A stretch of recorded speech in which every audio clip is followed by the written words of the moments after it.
سلامونه ستړي مشي. اشرف غني په نیمروز کې د کمال خان بند رسمن پرانیست. کمال خان بند نن د ولسمشر محمد اشرف غني لخوا رسمن ګټه اخیستنې ته وسپارل شو.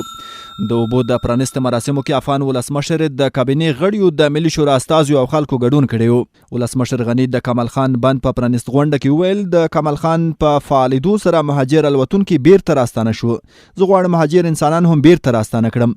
افغانستان باید له دې وروسته دا فکر ونه کړي چې نورو ته د ګدایۍ لاس وکړي. هم اوبه لرو او هم مدیریت کوو. د اوبو د تنظیم د ادارې ویان نظام الدین خپلواک وایي کمال خان بند د 9 میګاواټه برېښنا د تولید ظرفیت لري. د نوموړي په خبره دغه بند 140,000 هکټاره کرنیزه ځمکه خړوبوي او د 52 میلیونه متر مکعب اوبو د سپما وړتیا لري. د اوبو د تنظیم ادارې د معلوماتو پر بنسټ د دې بند په ګټه اخیستنې سره به زرګونه خلکو ته د کار زمینه برابر شي. یاد دی چې کمال خان بند د نیمروز ولایت د زرنج ښار د سویل په 18 کیلومترۍ کې پر هلمند سیند جوړ شوی چې د افغانستان له غرونو سرچینه اخلي.